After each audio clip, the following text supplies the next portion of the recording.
about the VOD and the silver screen. Kevin and Tom and Joe know all there is to know, from masterpieces to deep fried tacos. And if the movie sucks, you might hear them say, there's no telling where the guys will take you. Get ready for a spoiler. Won't say it twice, cause we already warned you. Better watch out, it's gonna ruin the plot. Real spoilers. Real spoilers.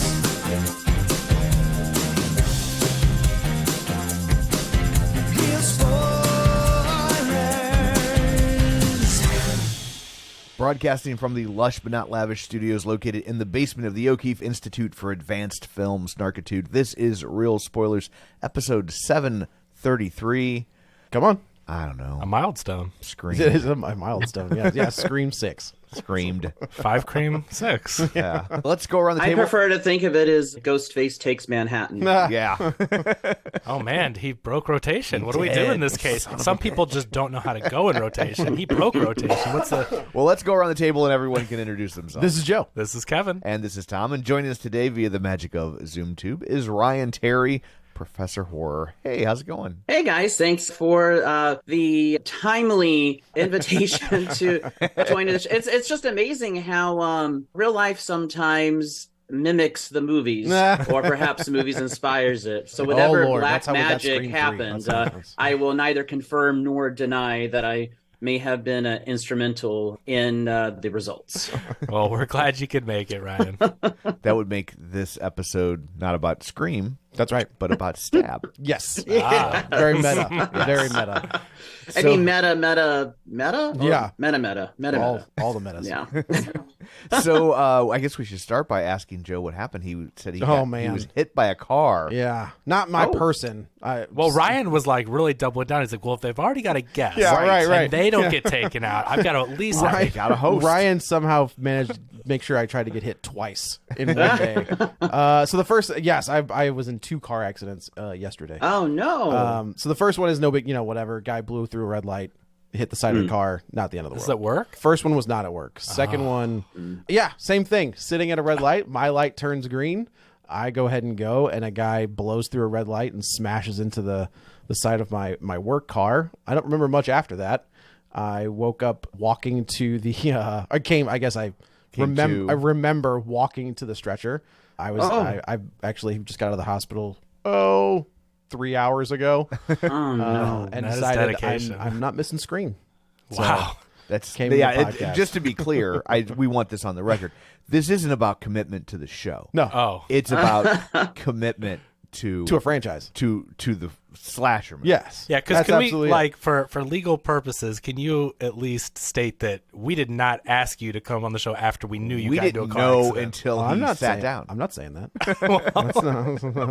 No, I am here of my own. They made him come my to a own, movie podcast after 2 car accidents. of my own volition. I am here of my own free will. Oh, okay. Hey, Crystal still did the clip out after That's she got what I'm hit by a saying, car. man. And she got hit by a car. And she got hit Yeah, by she a was car. like her person. She was jogging, and I don't think we talked about this on the show, but she was jogging and got hit by a car, flipped ass over tea kettle. Yeah, I love that phrase, by the way. Yes. But you should have seen the car. Yeah. Crystal's pretty strong, know. so Poor car didn't stand a I chance. was like, did you just fat shame my wife? I don't think that's how it. No.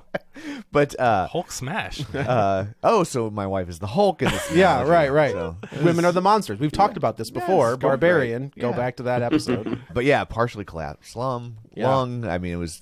She got rocked. Yeah, she did. So Yeah, but here I am. So man, Rocking like a hurricane. That's right. that guy's day. You hit a cop car. Yeah, how does that work out? Well, You just go straight to jail. So I will tell you in the first instance when I got hit, I wasn't on shift. I wasn't working. That guy got real lucky. The second, I don't know how much I could probably say. Yeah, currently. Don't worry about it. Yeah. But yeah, let's just say he didn't. Well, all right, I'm just gonna shut up. Yeah, Okay. just don't. Physically, he's fine. Yeah. Nothing happened on that end. Yeah. I would just be scared to death if I hit a cop car. Although it seems like lately in the city of St. Louis, nobody pays attention to stop signs, Nope. stop lights. I Well, mean, you know that- see the videos online all the time. You saw the article about the 4 people that passed away. Yeah. That I was the first on scene for that one. Gotcha. So it's been that intersection.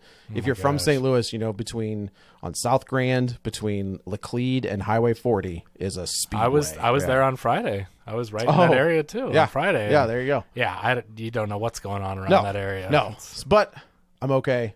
I am definitely sore, a little concussed, but I'm powering. Well, we've through. got Tylenol upstairs if you need it. Oh no, I'll be fine. We've got Yeah, unused I got Mountain Oxy, Dew. but that might not be a good Probably idea. not a good. Shouldn't do that. Yes. You know?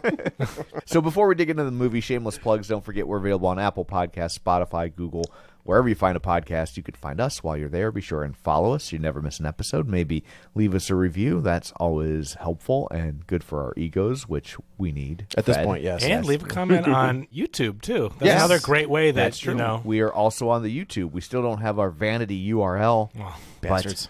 we're trying. YouTube.com/@realspoilers. Easy to remember. Okay, so I was a little confused on the last episode because I wasn't sure if it was just adding the @ symbol or if it was /@. But you It's have /@ Sorry, Hi. youtube.com/@real spoilers. Now here's the kicker. If you go to youtube.com/real spoilers, this page is not found. It's not like anyone owns it. Right. And you've got /the clip out, so it's not like those Right. pages don't exist with just but no, you literally cannot That's make so weird. a vanity URL right now because when they deactivated the system at the time where we got our page to the point where we could get one, and then when they brought it back, everyone had usernames instead of just URLs. So they reactivated the system with only being able to choose @ and then I wonder if your- they're going to take our vanity URL at some point. you just wonder if bitches. it's going to Yeah. convert at some point. But yeah, it's like it's just so dumb though that it says this page is not found. It's like, well, if nothing else is like, parked you there, can just do- throw it. Yeah, like to yeah. us. Yeah, That's anyway. it. You can also find us on Facebook, facebook.com/real spoilers. No @ While you're there, like the page, join the group. It's called the League of Show Sharers because we're hoping you'll share an episode. People who were kind enough to share an episode last week include librarian Cynthia, Julianne Jordan, Phil Timon, Ralph Tribble, Chris. Congratulations, What's that? Ralph Tribble. Oh, yeah. I did that last week. I know. Chris Valls, Tammy Lynn Powers, Betts, Travis Tewitt, Gabriel Lugo, Chris Magic Man, Chris Sanders, Christopher Rex, kind of a Chris trifecta. Close. But one's a Christopher. Yeah, Kind yeah. of messes it all up. We'd have to ask him if he goes by that or we not. need a judge's ruling. Yeah. Heather Sachs, Jason Weesey, O Geekdom, Invasion of the Remake, Vertigate 314, David Rojas, Spoiler, Peace Theater, Mike, and Oscar, Dissect That Film, Ronnie Castle, Feel and Film, Nostalgia Cast, Matt Naglia, Binge Movies, In Session Film, Ryan Terry, and Geek to Me Radio. So thank you very much for sharing an episode. We greatly appreciate it. And finally, don't forget our Patreon, patreon.com/real spoilers, where for $5 a month, you get all sorts of bonus content, and we like you extra. It's true. Yeah. And the Christmas stuff is done. Oh. It's in the can, at least. Yeah, well, that's true. We've recorded it. We Yes, released last week. We released our penultimate episode of Yeah, Holiday right. Horror, Yeah. which was Violent Night. That's correct. Very timely. And Yes. sorry about. I know you guys gave that to me so far in advance. We did before so the holidays. far in advance. We Hey. just, we're trying to be proactive. And so we recorded yeah, the very, very final of at least this Holiday Horror. Black Christmas I don't know how early Matt likes to gear up for the next Holiday Horror. as but early as possible. You Yeah. should have just left April. them in the can at this point. I know, Done- I know, and just looked let 'em really sit on, there. on top of your game, you know? no, this is when they like them released, I think. Yeah. Yeah. Awesome. Well, I guess let's dig in to Scream 6. So, I do think after watching this one, there are so many horror franchises that have made it to number 6. By the time you get to number 6, you're like, Jesus. Yeah. All right. Like, let's pick up the pace a little bit, or what are we doing? But this is a little different too. This is because different. of the reboot, like a sequel type thing. So where that's it's- interesting. Like, it is 5 was the requel, Yeah. but it also stayed like in it didn't negate anything. It Right. didn't negate 1, 2, 3, or 4. Right, it's not a reboot, and it's not even a soft reboot. It's a requel. It It's literally like- so is. it's a requel. Yeah, But when we say requels, though, they usually with these, they're going from like Halloween 78 Right. to 2018. To And there's the- nothing. We're gonna yeah. forget about everything else. This franchise isn't doing that. This is like, we're gonna sort of do a requel, but we're gonna stick with our continuity. I think the Scream franchise is Well, I think most requels stick. Like Jurassic Park's a requel, and it picks up with I guess that's a true. new cast, but it doesn't it's not a remake. Like it's still living Or in that straight up reboot. same world as the original. Yeah. and the legacy characters show up. And Yeah. you know. I don't know. I don't know if I would characterize it as a requel because it does continue with especially with 5, the same legacy cast. It's the timeline's not been retconned in any way. So I don't know if I would. I mean, it was displaced by many years. I think to be a requel, in my opinion, is that there's an attempt to remake. And I don't see an attempt in Scream 5 to remake anything as much as I do to perhaps revive. And so I guess maybe if we're saying it's like a revive sequel, but I don't see typically when I use that term, I'm using it for remake, not revive. But I suppose you could use it either way. It's like reviving the franchise. They define it in 5, though, right? Doesn't one of the characters I mean, say it's they a talk about being a requel, and I mean, not to go against what the professor says, No. but I do kind of think like it is. I mean, you've got the love interest. Spoilers for Scream 5. Yeah. The it love does kind of the mirror... love interest is the killer.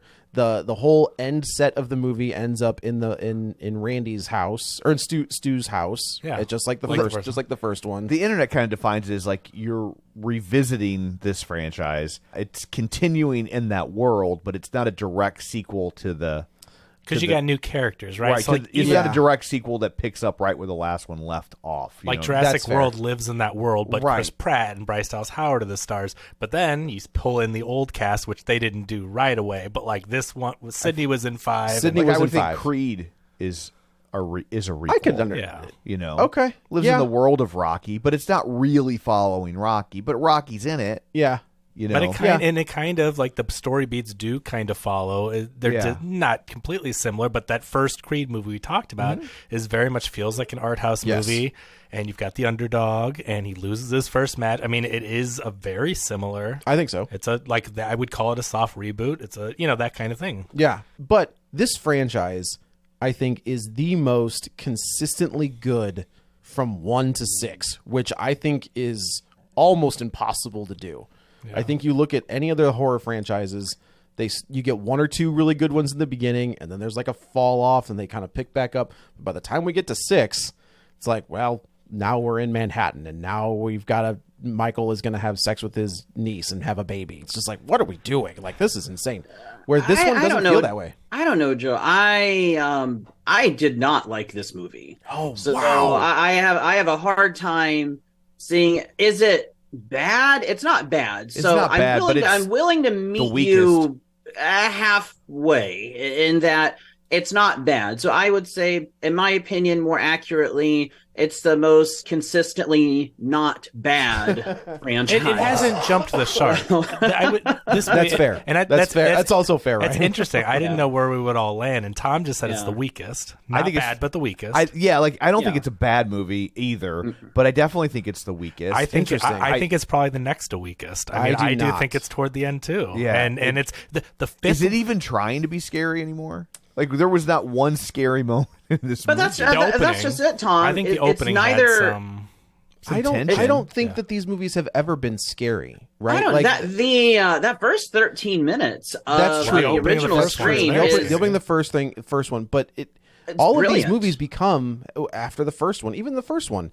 They're Scooby Doo movies, kind of comedy. They're Scooby Doo movies. Oh yeah, and I think that's where this one kind of fails. It's neither scary, but it's also not funny. Yeah. And so it wants to be funny sometimes. It wants to be funny. That's why it comes down to just poor writing. And I know these guys did a great job with Ready or Not. So I don't know where the hell their brains were. And Scream 5. It's the same guys, so we like their work. Mm-hmm. It's not. I mean, we're fans of these guys. And again, it's not a bad movie, but it just didn't capture the same spark. I'm telling you, because for me, my rankings, and I don't usually like to rank stuff, but if I were to just throw it out, I'd be like, Scream, the original is the best. And then I tend to go Scream 5. Like, I love that Scream 5. Honestly, I'm 4. I'm 1, 4, 2, 5, 3, 6. Okay. 1, Wow. 4, 2, 5, 3, 6. Yeah. You like the old stuff. Well, I'm 1, 4, 5, 6, 2, 3. Okay. and I don't care enough. But you still, so you still really like this movie, but you put it fourth. Yeah, but I mean, So, like, but isn't that interesting though? But I Like, also think that Scream 5 and Scream 4 are both pretty great. Okay. Compared, you know. Yeah, And I love comparatively. that you bring that up, Joe. I don't know why 4 gets on I so don't know either. often, and because it's excellently written. Yes. and It's better than 3. I don't know I how think the people problem- put it. it with- feels like it's channeling the original Scream energy. Now and I don't even think Wes Craven himself was under the delusion, or Kevin Williamson, that anything was going to top the first one, but it does feel right in that same Yes, I agree. vein as one. And and when I ask people why they don't like it, they nobody can give me a definitive reason. I can give you all why. kinds of reasons why it works well, but I'm hard pressed to find people who can define why they don't like it, other than they cite the acting, but they don't. But I don't know. So What please do you enlighten think? me. It came out at the wrong time. Really? It came out there's a in the big gap, wrong yeah. spot in the life cycle. It was too far away from the original. Okay. Of the original run to feel like, oh, cool, it's time for a new one, but it wasn't far enough away For nostalgia. nostalgia to kick in. Okay. So when it came out, it just kind of felt like, really, we're doing this? Ah. I mean, I remember going to the screening for Scream 4 and being like, really, we're doing this? And then leaving going, holy, they made a good movie. Yeah. I did not anticipate Okay. that. Like, and when it came out and kind of tanked and got pretty mediocre reviews, I mean, I looked around like, what did you guys want from a Scream movie? Like, it did all the things, like it did Sure. them well. Like, I was really confused, like Ryan, that movie was received so tepidly. No, I think that movie's fantastic. Because I was just like, and these aren't my jam, right? Right, And so right. I was Yeah. like, that movie was a lot of fun. It did everything you wanted a Scream movie to do, and it wasn't rewriting the past to make it make sense. It's still like, it's always been very good, even if the premises of these movies are so ridiculously convoluted. Sure. But they don't. But normally you get a movie like the Halloween franchise, and they're ridiculously convoluted, and they ignore what came before. Correct. Where at least this movie, they've always worked to not completely write off what came before. 4 is almost the first requel. Because, Yeah. I mean, yes, you've got Dewey and you've got Gale and you've got Sid, but they bring in a whole new cast of characters. Well, yeah, because I mean, that was, I think the plan was like they were setting it up, and then these new ones are going to take over, and we don't have to write big checks to the legacy people You anymore. don't have to write a big check. Six, I think 4. It's probably. I think it's been a couple of years since I've rewatched it, but I seem to remember it commenting on. Was it reboots? It was remakes and reboots. Oh, it was yeah. remakes. Okay, Yeah. that one. Okay, it was remakes, and so I can see that, Tom. That does make a lot of sense. Yeah, I think like I said, it just came out at the wrong time. Yeah. Like, people weren't ready for it yet. Yeah. Yeah, and in those movies now, I mean, we talk about how there's not a bad Scream movie, but that isn't how they used to be viewed. I remember people saying the Scream sequels were bad for 3 and 4. That is how they were viewed, but now 3 is three. 3 is an outlier only because there was Bangs? the bangs, but they had a plan. They had a night, and then the script leaked. Yeah. So then they had to figure all that out, and then Columbine happens, and then they have to go back. So if you watch Scream 3, I mean, it's basically PG-13. Yeah. Like you could That's make a right. case for it because they had to take all of the all the violence out, Right. all the on-screen violence, I guess. I like 3, but I think it's the weakest of the It is. franchise. It is. And Yeah, I think like in that one, like 3 of them just died from high cholesterol. Correct. Like, it yeah. was- Right. It was. They just were like, just it's a write it big in there push to somehow, please. get the kids healthier in Right. school. Right. and- Right. Yeah. That's exactly So right. talking about this one though, so for me, what they get right, that opening, I'm like, great. we're doing something really There are interesting some here. good Yeah. scenes in this movie. The opening. I think the opening's fantastic. The bodega scene. Yeah. The subway.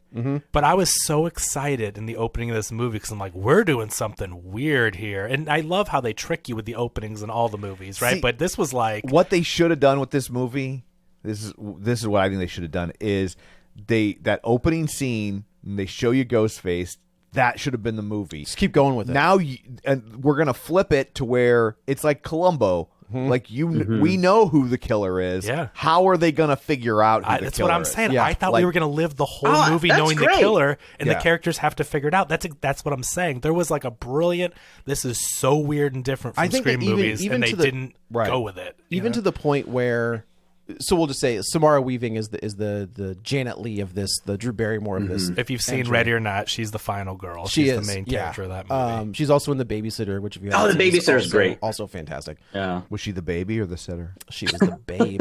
She was the babysitter. Babysitter. The babysitter. So, it's the same setup where she's on like a Tinder date.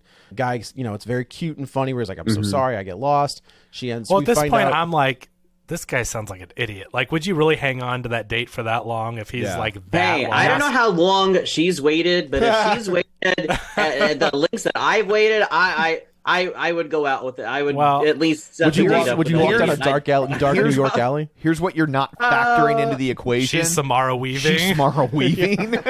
No offense to you, but not many people are Samara Weaving. Right. Margot Robbie. Margot Robbie is Samara Weaving. But she is in the 1 percentile. Yeah, right. She does not need to wait. To get. But like the D. when it's going on and on and on, and she is Samara Weaving, I'm going like, this is dumb. Yeah. Like, I don't disagree with you, but I was just at this point in this movie, when Samara Weaving is the first actress you see, we're like, well, we know what's going to happen to her. Yeah.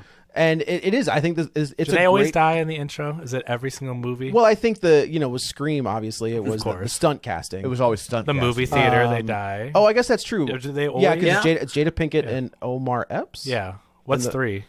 3 is what is 3? Is it a movie? Is that when they do they're watching? Maybe, but because 4 is the one that twists the. It does we see like a 2 whatever. That's a great intro. That 4 does. 4 is Anna Paquin and Kristen Bell. But they're watching a movie. But yes, yes, they're watching Stab 3 or they're watching one of the Stab movies, like they're having a slumber party or something. So that's what this one kind of tries to pull the like meta within. And even 5 does it, right? You kind of think that Jenna Ortega is dead at the beginning of 5, like, and that was where they pulled the rug out from under you, and that's the first one where the person doesn't die. Yes, but it's also what I also appreciate about this opening scene is it really, aside from I love the bait and switch. I think it could have easily been like a Columbo episode, Tom. I don't know if Kevin's ever told you this, but I am a huge Columbo fan myself. Oh, okay, yeah. Have you watched Poker Face? It's so good. No, I haven't seen Poker That's Face. fantastic. You gotta watch Poker Face. It is so good. It's the most No, it's on Peacock. Peacock. That's the Ryan Johnson. So good. I will check it out because what I love about Columbo is we generally knew who it was at the beginning, or even early on, or it was so obvious. It's like, well, I know that's who it is. But the fun was, how is he going to trip them up? Right. And they successfully did it for what was it, like 12 seasons? Or they had 7 seasons in the 70s. Now they were short seasons, so because it was part of NBC's Murder Mystery Wheel. So good. Where every Sunday you would get a different murder mystery. So it would rotate. It would be like a Columbo, and then the next week it would be like McMillan and Wife, and then I think McCloud. And were they movie length? They were movie length. They were like made for TV movies, and so which is why Columbo episodes didn't pop up in syndication for years, is because they were weird times and they weren't consistent. There are some that are like without commercials are like 65 minutes. There are some that clock in at like an hour and 40 or an hour and 50. So and they came back in the 90s. So they bring them back in like I think the early 90s. Maybe there's an 89 one, and it runs all the way up until like 2004. Are they all on Peacock? I don't know about the new. I think there's like the older ones are on Amazon, and then the ones starting with the, I guess, late 80s or early 90s, those are on Peacock, because that's how I think you got that. That's flipped. how I watched them. Yeah, but however many years it was, they consistently kept it interesting, even though you knew who it was, and I feel that's a great point, because it's like this kind of wanted to be that, because there's that whodunit, at least like whodunit adjacency in this one, but I don't think they leaned into it heavily enough. But it's like they wanted to, and I wonder if they were just concerned because whodunits, even though like Knives Out and Glass Onion are, and even Nile and the Murder on Orient Express is making them a little more popular. Maybe they were just worried that they weren't popular enough to really lean into that whodunit. But what else? But the other thing I appreciate about the opening is it really sets the tone, because there is this running commentary, albeit not always very strong, but there is this running commentary on film studies, which caught my attention right away. Samara Weaving is just like, oh my gosh, that's me, and we do refer back to that. And so I appreciate what it has to say on film studies, on horror film studies, and then the like kind of the just the academic side of just studying these films. And I like that it's a setup which they do follow through on. They touch on it throughout the rest of the movie. So let's talk about what they do. So the caller, the guy that's on the date, lures her out to the alley because he's like, I'm walking through the alley. Can you see me? I'm waving. She's like, I don't see anybody. And then Ghostface jumps out, kills her. I do like where she said where the Ghostface is like, you teach horror at a school, and you just walk down a dark alley at night. And of course, Ghostface jumps out and just obliterates her. But this is the first time we've ever seen Ghostface reveal himself. Yes, and it's this always is right up top. And your heroine is usually the one that reveals. Yeah, and this is so exciting to me. I'm just you're not wrong, and it still is an exciting intro because it bait and switch and all that stuff. But like, I thought we are on trajectory for a Scream movie we've never seen. And come to find out, we're watching a Scream movie that we've seen. This is if we're gonna call the first one a requel of Scream 1, this is a requel of Scream 2. That's what I'm saying, and I'm wondering if they are going to if the same team continues.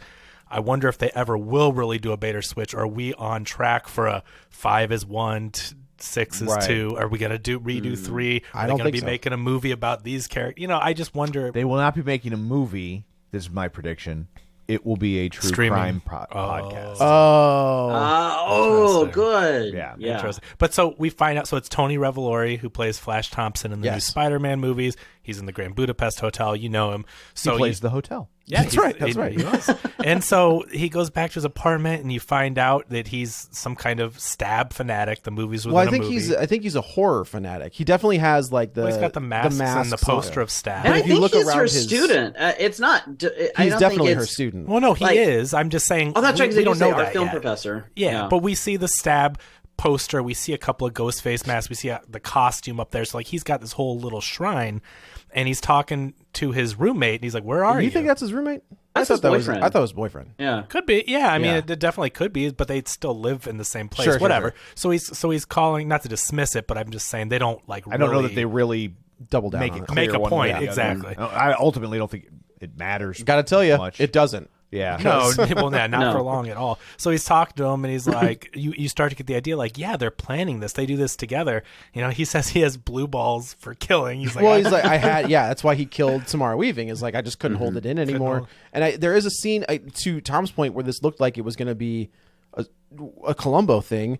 This character bumps into Jenna Ortega, like when he's walking back to the dorm, and he's like, "Hey, is your sister going to be there at this party?" And she was like, "I don't know, man. You Good call point." her." And that's what was also so exciting. they're is you see leading the up killer and the victim, the supposed the final goal from part 5, and they don't address anything. It's not when he's trying to kill her. It's like, is he going to blend into this friend group? And so that is so exciting. Yeah. But come to find out, then, guess what? They do that anyway. Yeah, but the partner ends up doing the voice modulator, and he's like, "Don't do that. That's creepy or whatever." He's like, "I've got to stay in character to study whatever." Right. So they're talking. He's admitting what he did. He opens up the fridge, and there's his boy. There's the boyfriend, the roommate of whatever. Got Green Lantern. He did get he got Green Lantern girlfriend. Right. Yeah. Yes.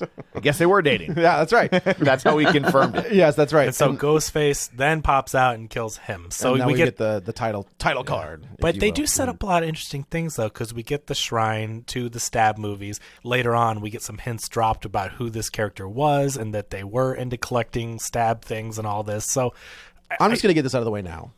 I thought it was going to be Stu.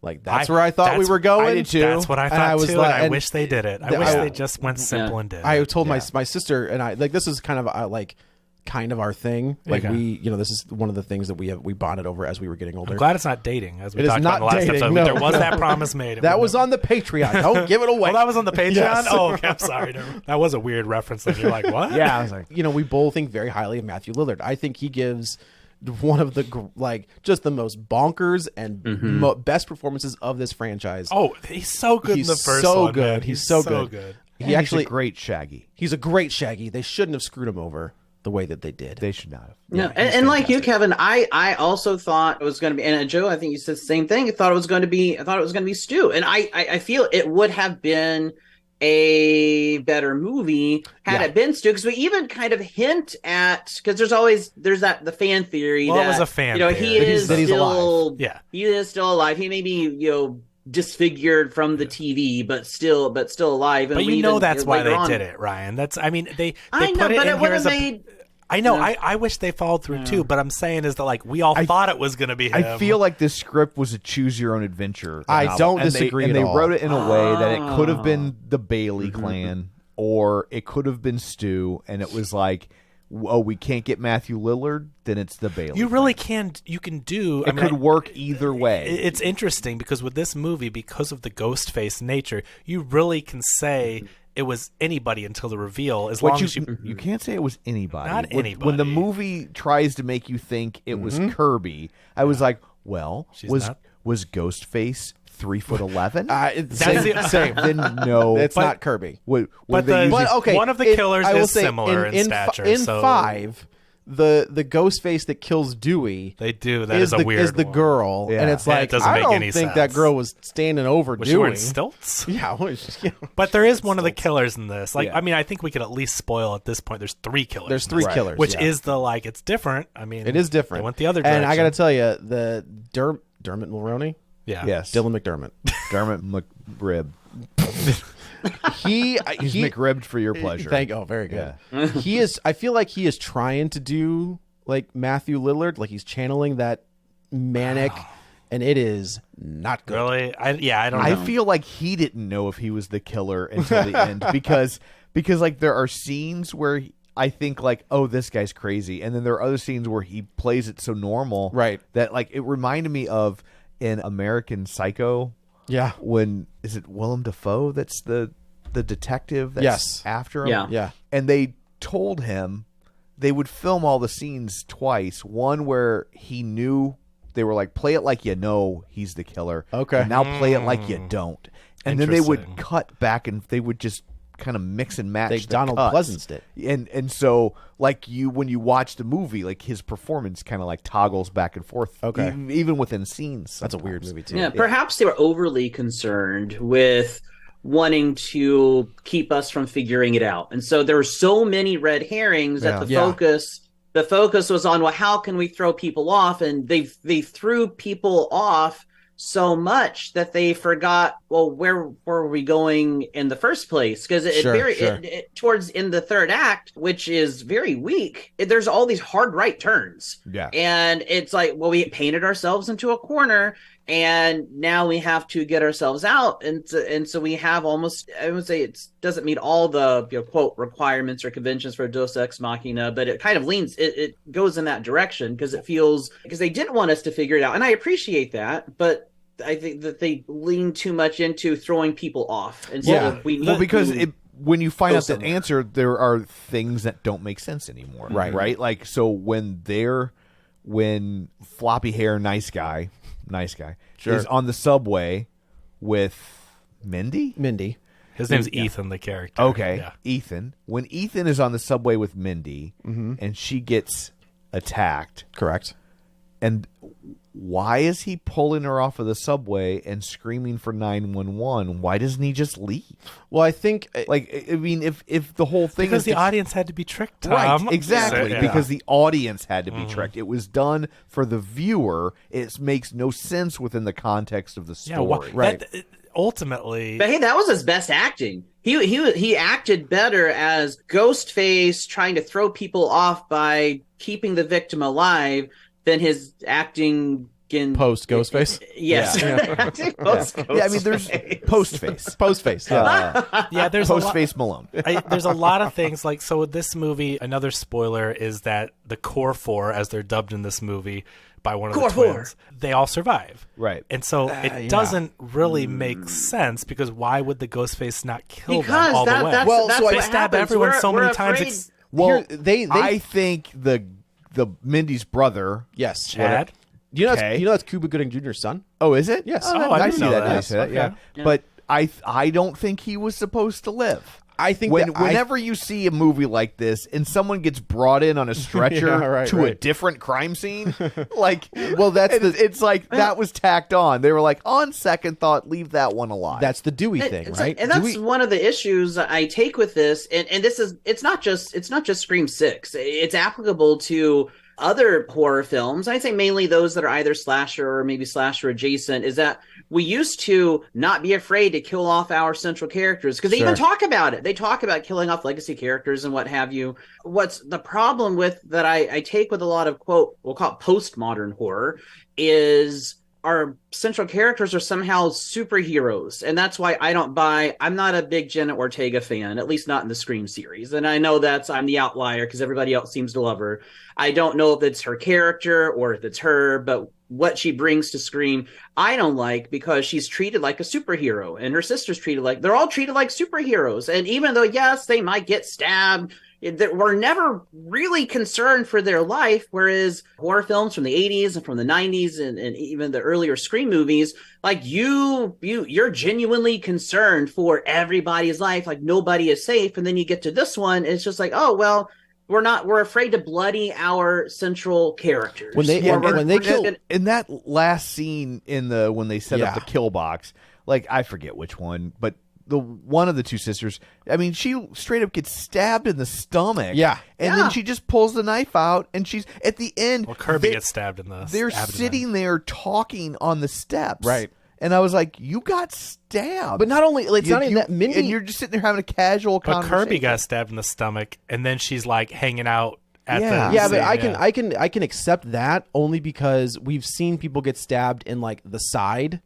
and be okay. But the first time we saw Kirby get But stabbed she in the got stomach, you thought she was dead because it was a serious wound. And he purposefully stabbed her in the exact same spot. Correct. So It's just it's the most egregious in this film with people surviving. The last half of this, the ending of this movie is the weakest part. And of I this think entire they're thing. scared because they kept, for the first 4 movies, they kept the trio alive, and we said these movies are all good, they're not bad, right? Like these are the best. This is the best horror run, and they kept the characters. And I think they are so scared to kill off any of these because like we can keep doing this with these. They love them all. But then they say things like when these movies happen, it's like legacy characters are killed off, and although I'm glad that did not come to complete fruition. But yeah, they did the same thing with Gail. They didn't kill her because they. But then it doesn't. Oh, you just told me this is what was supposed to happen, and this is what always happens. And then to the degree at which the characters were talking about it, well, it didn't happen. So it's a setup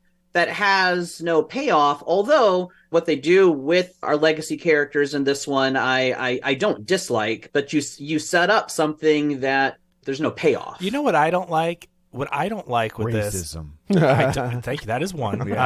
Another thing I don't like. Nothing. Okay. Homophobia. Yep. Bingo. Okay. But in this movie, what I really, really don't like is that they kind of take Gail's character growth and throw it away a little bit because Gail is not supposed to be that person anymore. We like her now. She's not. She's grown throughout the movies, and now when she walks up and she's like Channel 5, whatever, I'm like, that's a joke, right? She's wearing like an outfit that's very similar. She's literally the Gail that people. Another little thing that bothered me in this, because you're right, but also and then Gail and the sisters go off and they have this conversation while the media is waiting, is just completely ignoring them. And I was like, there would be cameras filming all vultures, of this. vultures all over it, microphones in their face, all of it. Yeah, that scene too. I don't like the fact that Tara punched Gail, because I like how she missed the first one. That's great. And I think it would have been much better if she missed the second one, because then it's just like, you're setting this character up to be a superhero. I don't need my final girls as superheroes. I like them as human and flawed. They make mistakes. They nearly die. They, may even cause other people to die. But then everything she sets out to do, it's always in her favor. And I don't think that she should have been able to hit Gail. I think it should have been the first swing, and that's it. I think Gail should have been in the position to get hit and undermine all the growth, and that we like Gail, and these ones have been through this together, through that last one, and you feel like Gail is a different person. And meanwhile, what spurs this is you find out she wrote another book, just like she wrote about Sydney and why she hated her in the first one. To remain relevant. And I'm not going to go go into details of the conversation Kevin and I had earlier this week, but I like how there are deep moments in this movie. And I love when horror films, they do tap into our most primal fears. And those most primal fears aren't always, life or death. Sometimes they can be existential, which can be debilitating or paralyzing. And they bring something up which I personally struggle with, which is turning down book deals. was trying to remain relevant. And I really feel for Gail in that moment. And I love her reaction. She says nothing, but there's a look in her face where it's just like, that is my fear, is this is all I have. And if I don't have this, I go back to the Channel 5 News. Channel 5, 10 o'clock news or whatever. And I personally struggle with those same things. And so I may express them differently, but that fear is really there. And I think that fear for Gail is genuine. And I like that moment. We don't really revisit it though. And so we're setting up something that could be really impactful. But there's no follow-up. But I still like. No, and they're just good. And Well, they want to save her. What happens is she gets punched in the face, and then she goes back to being the Gale from 5. Right. Right, Because of the head trauma. That's exactly, yeah. Ryan, I agree. I love the fact that we get that same setup from Scream 1. Mm-hmm. And, of course, in that one, Neve Campbell does knock out Gale Weathers. But I love the fact that in this one, Gale ducks. And she's like, been here, just done leave that. it at that. And I think that's a great scene. I also, one of the issues I did have with this is, as much as I loved the idea of Ghost Billy kind of messing with our main character, I did not need it in this one. Or do something with it. Yeah. Or turn her into the killer. I don't feel like they're going to do it, so they maybe should just stop. Well, here's the problem: is they do kind of the same ending in 5 and 6, right? Yes. Like where you think she's going to be the killer He talks at the end to of her, 5. She gets all stabby. And the end of this one, it's the same thing, and it's just like okay. As much as I enjoy seeing a de-aged Skeet Ulrich, you can't go back to that well again, Yeah. And the other thing that I think Kirby in Scream 4 is a different person. Which is fair, right? She's been through some in between 4 and now, right? And I understand. And she's also been through officer training, and she's a different person. And she's not a high school kid anymore. But there is a, I know there's a lightness to her in 4. Yeah. That I was hoping was going to come back. I have a hard time buying her as an FBI officer. I have a hard time. Yes, thank you. I don't buy her in this role, and I like Kirby's character in 4. Wonderful in 4. And she's a fan but favorite. It's not, even with all that training, you're still a completely different person, and I just don't buy you in this role. I don't know why you bring back Kirby if you're not going to bring back the same person. But I also don't want to. Hayden Panettiere in real life has been through some stuff, and this was her first acting gig in 4 years. And I think even the writers and directors, the Radio Silence guys, were like, "Man, it took us forever to find her, just because she doesn't have an agent." So like, I don't know what she had some addiction issues, but she was also in a pretty toxic relationship that I think can have an effect on anybody. Sure. I just don't. Yeah, so she kind of dropped out of the spotlight. I know for a Hero, while. she was on that show Nashville. Yes, and I started to watch Nashville. It just didn't do it for me. And she would pop up every once in a while on things, and then Scream 4 was kind of like, oh yeah, like this gal's great. And then I thought Scream 4 was Scream 4 was when she was. That's popular. when she was hot. Yeah. She was that they cast her off Heroes. They cast her off the success of Heroes. Yeah. Okay. Yeah, and then she kind of disappeared. Yeah, but I mean. No, I'm not trying to be dismissive to any of that or whatever. It's just you bring back fan favorite Kirby, who everyone's like, oh, well, we never saw that she was dead or whatever. But we know that. So I will say we know she's not dead because in 5, when they're watching, there was Easter eggs. Yes, but they thought she wasn't dead maybe before 5, and then 5 confirmed it based on the fans that love her, and then they bring her back. We know that they didn't get Neve Campbell. Well, I think the Radio Silence guys wanted Neve Campbell back. Yeah, and the producers weren't going to budge. This is similar to Creed in that the creative team wanted it, but the people that controlled the strings did not. And you can tell because they give her a great line. They said we're going to let Sydney have her happy ending, and I mean I don't believe that for a second. If they can reach a deal, she'll be back in the next one. But see, I actually thought that it could have been. I don't know at what point I thought this in the movie, but could the whole dispute over pay have been just like the most well thought out and executed publicity stunt. That would have been cool. And then she was a killer. And nobody would have seen that coming. Like, I thought that's like, could that have been? And then that would have been genius. It wasn't, but that would have been genius.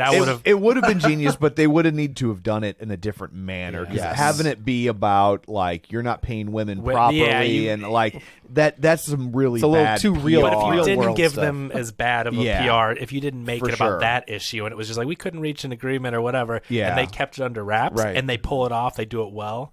But the other thing about this movie that I think is kind of obvious, and not that they never have telegraphed anything, but I've never remembered a movie where the Dermot Mulroney character, right? Like they introduce him and he's a cop, right? And he's got Tara, or is it Sam's roommate? I don't know if they all live together, but I think they all live together. Okay. Yeah. So the roommates they've got is the daughter of the cop. Right. And then they bring the cop in a way that seemed very inorganic to me, to where it's like, well, this is a police officer and, you know, he's on the case and then his daughter's involved, so he's off the case. And then he joins the friend group in a way where I'm like, I just don't think any other police officer would be. This is what I thought was going to happen. Yeah. Is we're introduced to the roommate, the girl, and she talks about losing her brother. What was her name? Quinn, I'm sorry. Okay. Yeah, she talks about losing her brother. Yeah. And I was like, losing your brother, huh? Yeah. Then your dad's here as well. Interesting. And your dad, you know, we're talking about losing a brother and we're mentioning Stu Macher. And I was like, if we're going to do a requel to Scream 2, who's the killer in that one? Billy Loomis's mom is the killer. That's so and that's I was why, like, if we pull this off and the end reveal is that Stu is alive and his dad is there to get revenge on the daughter of the guy that corrupted his son and ended up killing his son. Yeah. That would have tied in, right? Like, I'm in. But that's an interesting theory to think she's connected to Stu rather than she's ended up being connected to Richie. It's similar, but it could have led into so the Stu reveal thing. here's the final reveal is that nerdy, quirky guy and roommate who we think is dead, surprisingly not dead, and Dylan McDermott, their son and brother was Richie, Randy Quaid and Meg Ryan's son. What's his name? Oh, Jack Quaid. Jack Quaid. Which, he voices Boimler on Star Trek Lower Decks. He's also Huey on The Boys. He's great, and he was great in Scream 5. Yep. He's awesome. So the reveal, this is a little much. This is the most Scooby-Doo ending of any of these movies, and the reveal that it was more family members of them. I'm like, okay, so Scream 7, the grandparents are going to come in and get their revenge. Right. It's so ridiculous. So I mean, that's going to be The Visit. It's going to be a cross between Scream and the. But just go back and think that like the police detective gets a job in New York, that his son was a serial killer, right? And they hire. I mean, they have to know, right? No, like because he changes his name. Okay, so but I will say, as far as background checks go, you would think there's a lot involved. That's what I'm you saying. Would think the police department would know how to do a background check, and it's New York City. It's not like he's in Mayberry. He's not in Woodsboro. So Tara goes to school in New York. She gets out of Woodsboro. Sam follows her. That's why she's there, and she's working 2 jobs just so she can watch over her sister. And they're all being very protective. The friend group, understandably. Chad's got a crush on her that comes to fruition during this movie. Mm-hmm. But so the police detective gets a job there, changes his name, but he's the dad of the serial killer. They can't figure it out. Then his name was George Bailey, right? Is that his name? I'm almost positive. Detective Bailey. Was it George Bailey? I'm almost positive. Bailey's the last name. Did they give us his first name?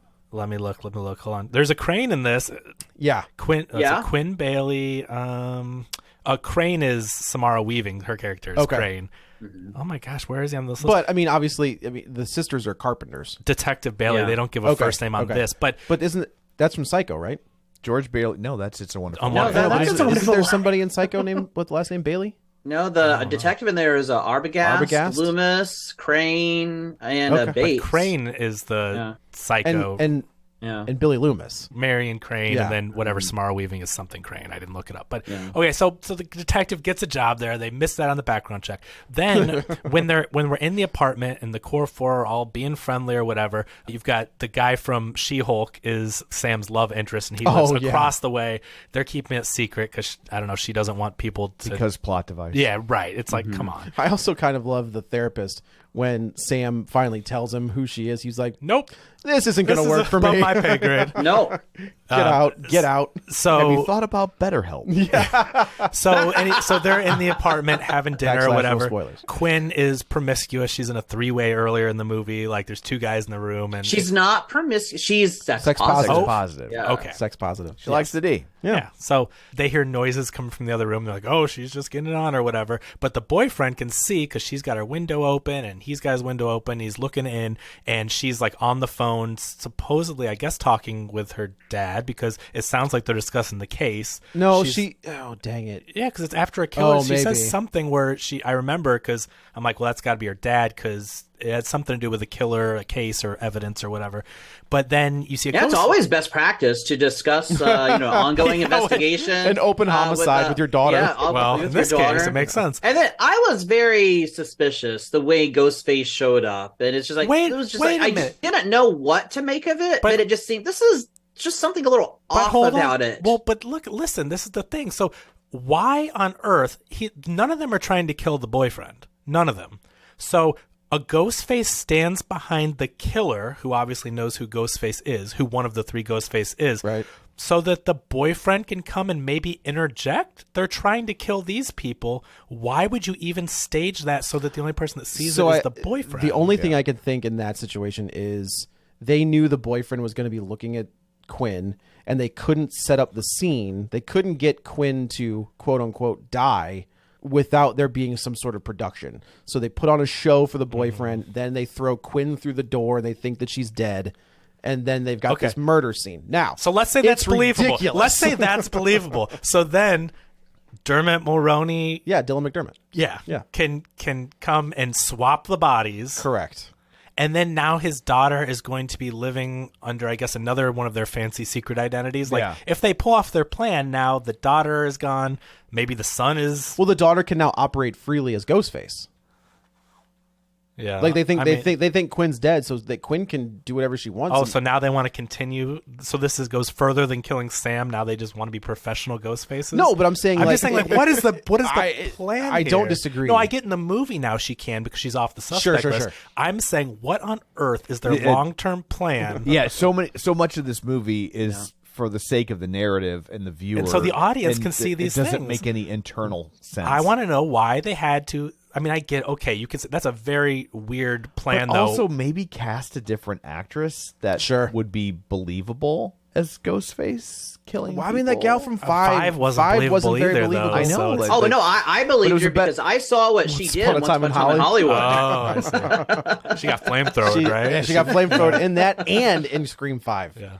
She got set on fire in both Which was movies. very funny, very funny homage. So I don't know. The whole setup was very convoluted, and the reveal of it being the family and the 3 of them, and we're actually the dad, the brother, and the sister. It's like, oh my Yeah, gosh. and I will say we talked about this bodega scene, It's but a good scene. I think it's fantastic. Very It's tension-filled, very It's violent. very not fun to see Ghostface with a shotgun. No. Like I don't like No, that at no, all. no, no. This is the most violent I movie. think they said 15, a body count of 15. They hold on the kills. They Yes. twist the knives. Which they do in 5. Like they ramped it up in 5, right? We see Dewey's guts spill all over the floor. They ramped and- it up, but this was a different Yes. type. Yes. And what I feel they increased the violence because somehow these writers and producers, directors, that they think by simply increasing violence, it somehow makes it a better horror movie. And it's just like, no, more violence does not a great horror movie make. Sure. And I feel this amped up violence is really employed as a tool that just simply compensates for this vapid storytelling. Like, It well, is, we don't But really don't they have do a that good in other story. horror franchises? You That's- up the that's kills because always- the that's- story yeah, is. I mean, It's weird though. They up the violence, but it's not any scarier. No, No. Like, no, it's and I just don't. like, and that's the oh, thing. here's a is moment of just violence. for the thrills. I don't think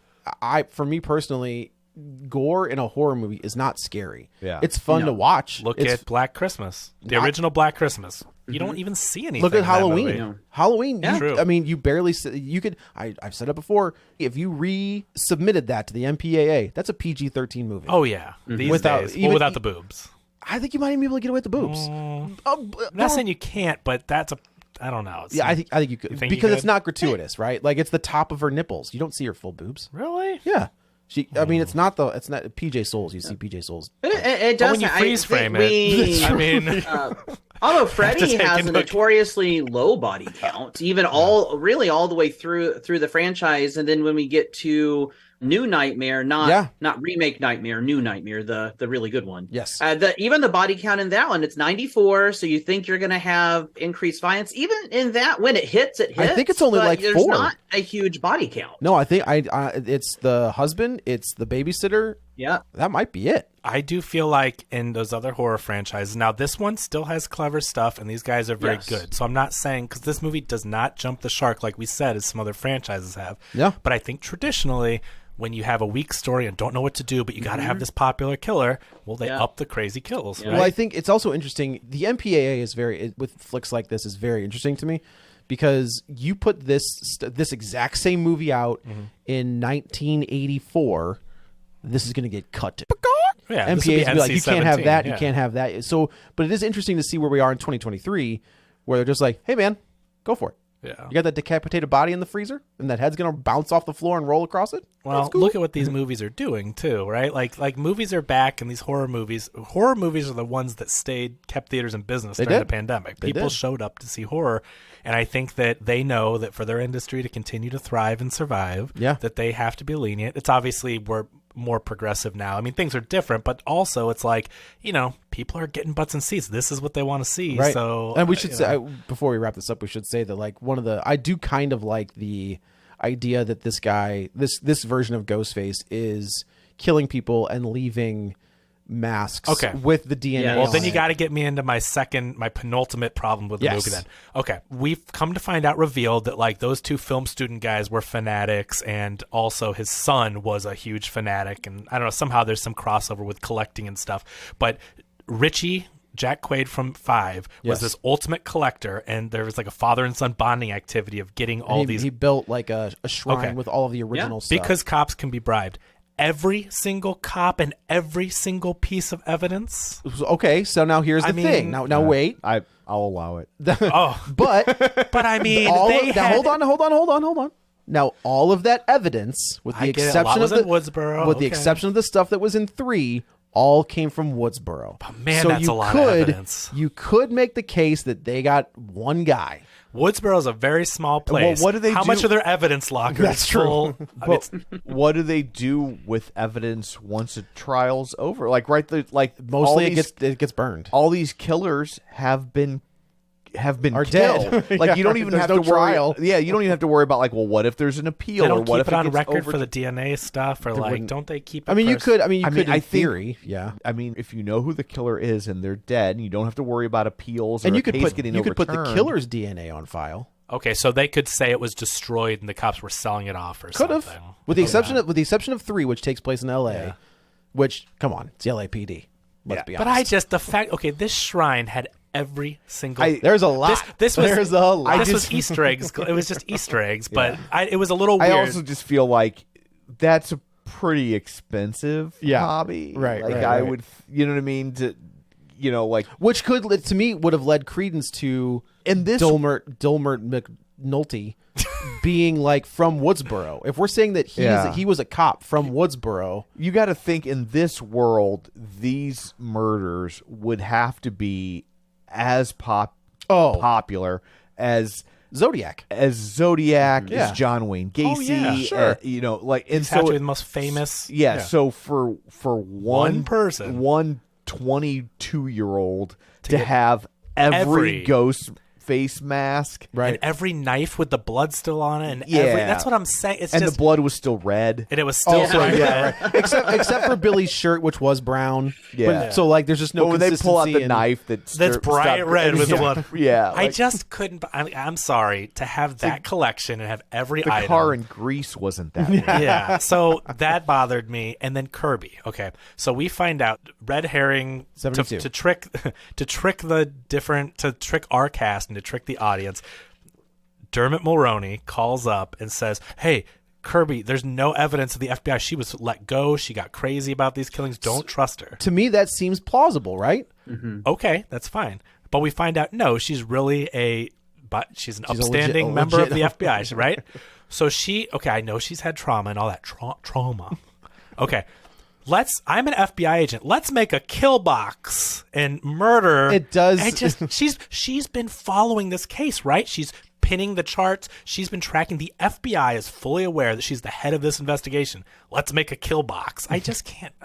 It That's is dumb to me. That is bad writing. The FBI that's what I agent mean. is Is not like going to I do think that. this movie is really, really good, and Or it's at least on throw in par. a line like, we're making a kill box, but we're just going to trap them. Correct. And then... Yeah, the fact that Kirby's the head investigator but willing to do a kill box. I think that's what I'm saying. Is like I think the first 2/3 of this are on par with 4 and 5, and then to me it takes a massive kick in the when we get to that third kill act, box. yeah. I totally agree. But I don't like, okay, the Scream movies have always been meta from Jamie Kennedy and doing the rules and stuff. I did not like that they retread against the rules again, and it's getting so meta. They could just wink at the camera at this point. Right, Like, I right, just don't just It's drop- like it's a copy of a copy of a copy of a Yeah. copy Right, at this right, point. right, And right. it's just It was like clever. we still see remnants of the original image, Yeah. but it's getting incredibly degraded at this point. And it ultimately doesn't deliver anything new. And No, I agree. because it was fun in the fifth one, right? Yeah. The twins doing the thing in the fifth one was clever and fun. I think but they- also there was a bigger gap between 4 and 5. So it, things had Oh, changed, sure, and sure, you were sure. hearing the new rules. and it also felt fresh again, like, oh, I remember this scene. This is Yeah. fun. But now Right. it's been this time. It's been what, 1 2 year, years? A no, year. last Yeah, year, is last that January. There's no suspense. Oh wow. There's So- no Yeah. real suspense in the entire thing between the it's in like 10th gear the whole movie. Yeah, So there's right, no right. emotional resets. There's no reason to feel tense about any of these situations because it starts off unpredictable, but then it winds up incredibly predictable, and I think the Scooby-Doo analogy is great. Yeah, it loses a lot of steam in that last act, and when the reveal happens, and I was like, are they all Stu's brother and sister? Like, is that what? Oh, Yeah. they're all the same. Okay, Were they Catholic? Yeah, how many right, people right. are in how this many, family? how many mockers are there? Come on. And then, but I do like the DNA. Like, I do kind of like the detective aspect where they go to each crime and they're like, wait a minute, this has got Jill's DNA on it. This has got Mickey's DNA on it. I like like the that. idea I of like the planting detective story. I did like that they would leave every kill they left behind a ghost female, And we're leading counting to down to the backwards. last. To the, but the reveal of it and how they got Which is why you them- think it's going to be Stu. Correct. right, Yeah. right, because Correct. from the first, so maybe that was their head fake, and it was supposed to be a clever, like, you thought it was Stu, but where it leaves you feeling like, I wish it was Stu. I wish it was Stu. And maybe for the next, but now I feel like for the next one, are they gonna Here's have the to thing. bring him back? I or- don't know. I think Or is he just really dead? Because I had a question mark by him. They never, like they alluded to, there's those fan theories that he's alive. still alive. And there's a question mark. Bec- They well, didn't put okay. an So X here's the over thing. In 3, he was supposed to be the killer in 3. Because he's in the background. Well, he's in the background in 2 only because he was dating Neve Campbell at the Okay. time. So And so that he's wa- like that's on. right. He was on Oh. set. But in 3, it was supposed to be Emily Mortimer's character and the other guy. Okay, but that's Roman. what leaked, though. That's what And then leaked, they is Emily changed it. Mortimer, and then Stu, I think, was supposed to be like the ringleader. He was supposed to be I orchestrating see. the whole thing. And then Kevin Williamson said he's dead.